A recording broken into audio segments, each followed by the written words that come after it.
What the hell is going on? Why is everyone tearing their Achilles in professional sports? Welcome back to the YouTube channel. I'm David London, also known as the Athletic Physio. In today's video, I'm going to be analyzing Aaron Rodgers, the Jets' new blockbuster quarterback. They traded for him in the offseason. He had a few calf strains in the past few years, one in 2016, one in 2014, and he just had one around May of his right calf, and he tweaked his calf August 15th during the training camp as well. So I'm trying to understand the timeline here, help educate you guys on Achilles tears, really help you understand what's going on here. So as we watch the video, we can see that on the first throw, he gets tackled, he gets hit on his right leg, which was just injured. Now, we're going to watch that again in slow-mo in a second, but what's really important to understand is that he said in a press statement, around the 15th of August, he's like, yeah, it's nothing serious, it's just a minor tweak. And I just tweaked my calf, and it's good photos there. Just tweaked my calf in the a little pre-practice conditioning, so I decided to take a vet day.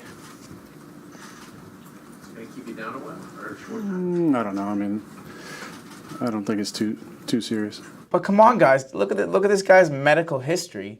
He has had so many calf strains, and we know that he's a little bit older. He's 39, pushing 40 in December. So, if this is a blockbuster signing, and we watch this video here, he looks pretty disappointed in the press conference. He's slowly walking it off. He's not showing us that he's physically injured, but I feel like he was definitely rushed back. So we're seeing here, we're watching this play. He sits down on the ground. He's grabbing his leg in agony, and everyone's hoping it's nothing serious. But, we have to understand the tissue healing timelines here. A calf strain can be, for the soft tissue alone to heal, can be anywhere from 4 to 6 plus weeks, plus rehab, plus just because the injury is not there doesn't mean there's not going to be pain, and it's not going to affect his performance. So I'm really wondering why the New York Jets took such a big risk bringing him back for the first game when they could have sat him out. They could have waited a little bit longer into the season, made sure he was 100% to come back. Now, if we watch it here in slow-mo, he grabs the pass, he plants his right foot, he pivots really hard to get around the defender. He gets tackled on that right leg. So you can see right here, we can see that Achilles giving away. Now, I'm going to go to the next frame right here, nice and slow. Plants through that right foot, pivots, and you can see right as he plants there, the foot is limp. The Achilles is torn. You can tell the foot is limp if we go back a frame right here. Boom. There's no movement in the foot after it comes off the ground. Now, it's pretty serious injury. In terms of the rehab, you're going to be out for at least a year. Now, ESPN's NFL Rich Cremini reported that throwing an interception in practice, he actually grabbed his left calf. So this was the other side. He has a history of calf strains on both sides, and it happens to be the right side. So he went from going to day-to-day status 2 weeks before the preseason to playing the first game. Everything was cleared. I get that. But I think there's a really important factor here that the team might have missed, is that he started his preseason earlier than he ever has for the first time in, 18 years of his NFL career. So, yes, he's had these calf strains, but his body's used to more rest and more recovery at this point in the season. So, we really want to understand how that's affecting someone. Tissue healing can be a lot slower. I'm sure he has the best medical support and medical staff to help him out for this injury, but he's placing more demands on his body early in the season, and he's doing a lot more work. I like that he showed up to the training camp and was enthusiastic for his new team, but this is not what you want to see in week one, when the season where they were anticipated to be favorites. Now we see him walking off the field. It's pretty disappointing for him, I'm sure. We'll watch that again slow-mo. So he plants here. I'm going to slow this down for you guys. Plants his foot here with the impact and the twisting, and you can see right as he lowers down, there's not much movement through the leg. So another important consideration is when he was saying he was day-to-day status, he mentioned that they were trying a new warm-up for him in training where he was jumping on a single leg on a Bosu ball doing some hops. What are your thoughts on doing some of those things like with the medicine ball and pulling weights and things like that? Yeah, I haven't done it before. I haven't done it in 18 years, so. But obviously there's some science behind it, so. What exactly were you doing when you tweaked it? Which were those? I don't know. Just running, I guess. Now, plyometric work is important to do in terms of returning to sport and testing the elasticity of the tissues, but jumping right into something explosive like that on that single leg when it's just a fresh strain could actually have been a training error. Because you see there's hundreds of guys in the NFL, and not everyone tears their Achilles, but some proportion of this has to be attributed to training errors. So I'm not saying the exercise he did was wrong, but if he made it 18, 20 years in the NFL so far without jumping on a single leg on a Bosu ball, why were they giving him that? I don't know. I can't answer that. But usually you want to save that kind of stuff for the later advanced stages of rehab when you start to return to sport. And obviously they were trying to maybe rush him a little bit, and he felt like his body had more in him. So unfortunately, training errors do play a big role with athletes, and especially with Achilles tears, because if we look at the anatomy, and I'm going to pull up a clip here, the Achilles blends into the gastrocs and the soleus. Now you can see this is an anatomy dissection from a cadaver. I'm just going to pause it right here on the screen, and you guys can see that the Achilles tendon blends into, the collagen fibers blend into the gastrocs. So when you've had so many history of calf strains and tears, even a mild strain has a form of, micro tearing, maybe a few fibers have become weakened. Now we can see that it blends in. So imagine he was rushing back to do that very explosive movement. There's less elasticity and durability in that Achilles because when there's a calf strain, the muscle becomes weaker, and that places more loading on that Achilles tendon. So he was playing and he was compromised, and I think it was definitely rushed. It could have been a lot smarter in terms of preventing this, especially in the first game. I was reading an article saying the coach was optimistic. Obviously, no one wants to see him getting injured, but we have to understand that there's a predisposition here. He's injured it many times. Tom Brady played until he was 45 years old.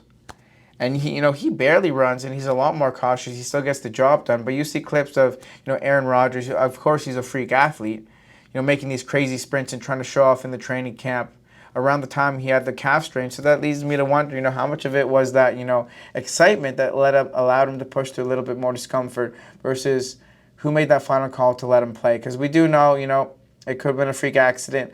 A lot of people are blaming the turf, but I think the turf is just, a small variable there in terms of the AstroTurf. I think, a bigger role are his larger medical history. So just to give you guys a comparison, we're going to look at footage from when Kevin Durant tore his Achilles in 2019 during the NBA Finals. Now, for a while, I believe he was day-to-day status for games 3 and 4, and I believe he came back for 5, or injured around that timeline. That's not what's important, but we see here in the video. All right, guys, so just to show you a contrast, I'm going to show you a comparison of when Kevin Durant tore his right Achilles in 2019 during the NBA Finals. Now, there are a lot of rumors in the news of him having a calf strain, it being day-to-day and questionable, and obviously he's going to want to go and try to play the NBA Finals. He wants to win a ring. But I'm just going to show you some of the effects and some of the stories we've seen there in sports with calf strains and trying to rush back too soon. Now, we can see here, as we play the video, there's a defender on him. He's trying to dribble around. He goes from left foot. He plants his right foot. And as soon as he plants and pushes off into plantar flexion, boom, his Achilles, you can see it pop there. Now, this is really unfortunate. And a lot of times, we're comparing turf to court, different shoes and stuff. I get that. But the mechanisms are very similar. Force eccentric deceleration, because the eccentric portion, which is essentially where you decelerate before you push off and explode, the Achilles kind of act as a spring essentially. So when you're stepping in both of these videos, you can see they're planting the foot and trying to explode to get around a defender or to get open for the ball. And that's a lot of times where you'll notice that, because when the calf is weakened and there's that Achilles loading through the tendon, sorry, can we pause that there or no? Yeah. So the important thing to understand about eccentric loading is when the calf is strained, the muscles are weaker, and that's going to place more load on that Achilles tendon to help control those deceleration forces as opposed to that calf musculature. So it's really important that an important factor of rehabilitation for the Achilles, whether it's Achilles tendinopathy or Achilles tear, is starting with, isometrics, pain-free range of motion, working our way into concentric, where we're strengthening, and then usually towards the later stages to, rehab a tendon, we're going to be doing eccentrics, slow lower controls, heel drops. There's a lot of research and many different protocols, and I'm not going to go into the exact protocol to follow, but at the end of the video we're going to show you some general recommendations for Achilles tendinopathy and calf strains to help you guys strengthen and improve your calves. So you'll see a little side by side here of both of them.